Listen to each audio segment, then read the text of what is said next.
রাজনীতিবিদরা হাত মেলাচ্ছেন আর তাই বিপ্লবীদের ফাঁসির দড়ি এগিয়ে আসছে, এমন আশঙ্কার কথা তিনি বলেছেন। আপনাদের আক্ষেপের বিষয়টিও আমরা দেখছি, এই যে বৈষম্যবিরোধী আন্দোলনে যারা আহত হয়েছে তাদের যে বিক্ষোভ, সেটি আমাদের আসলে পীড়া দেয়। অভ্যুত্থানের পরবর্তী সময়ে 100 দিন কমপ্লিট হইল, তাদের বিক্ষোভের মুখে তাদের হতাশা কান্না আমরা সব দেখেছি। সেগুলো কেন হচ্ছে সেটা নিয়ে আসবো আপনার কাছে। জনাব সোহরাব হাসান, 100 দিন নিয়েই যেহেতু কথা বলছি, আপনার কাছে আসি। বাবাদের পথে ছেলেরা হাঁটলে দেশকে রসাতলে যাবে।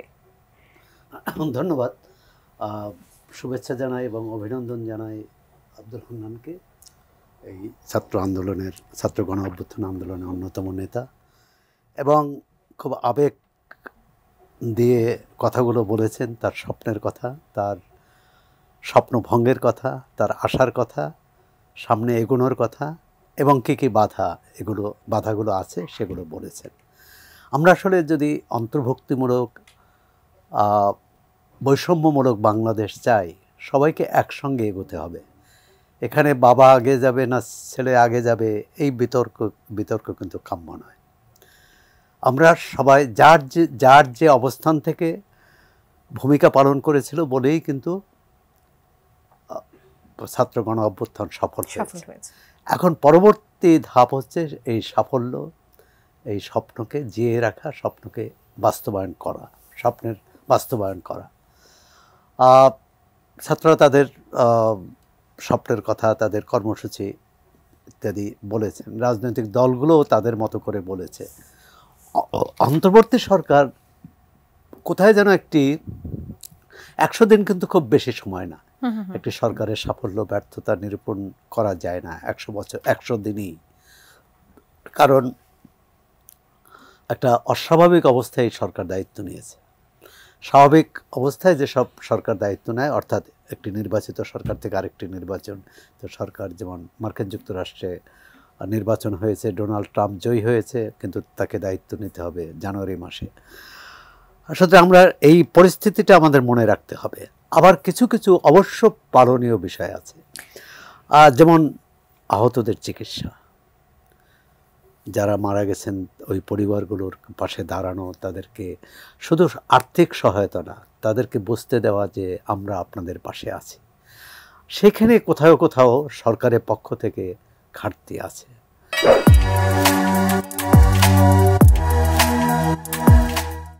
সরকার ভাবছে গতানুগতিকভাবে স্বাস্থ্য মন্ত্রণালয় আছে, স্বাস্থ্য অধিদপ্তর আছে, হাসপাতালগুলো আছে, তাদেরকে বলে দেওয়া হয়েছে, নির্দেশনা দেওয়া হয়েছে, তারা পালন করবে। সেটি যে করে নাই, সেটি যে কাজ করেনি তার প্রমাণ হচ্ছে পঙ্গু হাসপাতালে আমরা সেদিন আহত, পা হারানো, ক্রাস হাতে নিয়ে। এটাই পুরো চিত্র নয়। আমার একটি শোতে গতদিন একজন ফোন করে বলেছেন যে তার ভাতিজা গুলিবিদ্ধ হয়েছে, তার খোঁজ খবর কেউ নেয়নি, তারা কোনো ধরনের সহযোগিতা পায়নি। এরকম সংখ্যাও নিশ্চয়ই অনেক আছে। আচ্ছা, যাই হোক, সেটি কোথায় কোথায় আছে, এটির একটি নেটওয়ার্ক তৈরি করা।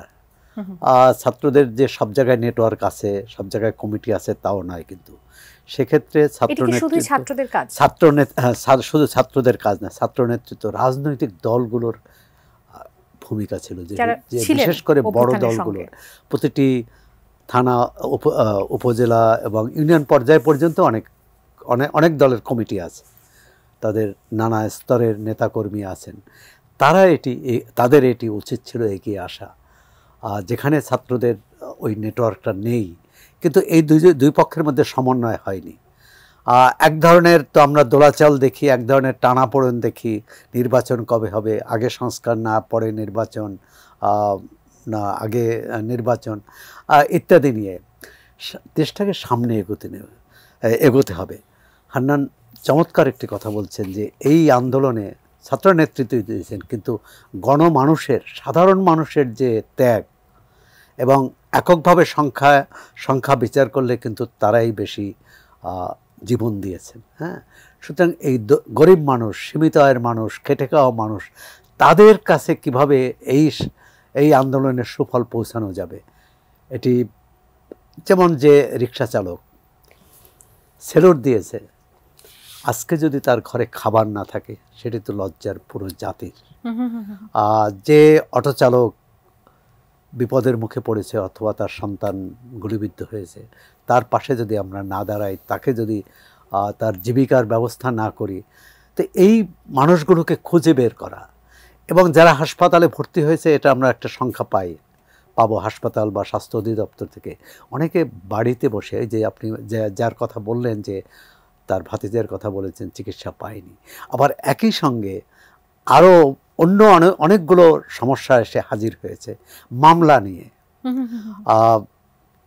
গণহারে যে মামলার বিষয়টি, গণহারে মামলা, আপনি সিলেটে সুনামগঞ্জের একজন আমাদের প্রতিনিধি একটি ঘটনা বলছে, যিনি আহত হয়েছেন তিনি হাসপাতাল থেকে বেরিয়ে বলছে যে আমার নামে আমি আহত হয়েছি, এই ঘটনায় যে মামলা করা হয়েছে প্রায় 130 জন না কতজনের বিরুদ্ধে, সেই মামলা নিয়ে বাণিজ্য হচ্ছে, এবং সেই বাণিজ্যে একজন সাংবাদিকের নাম বলেছেন তিনি।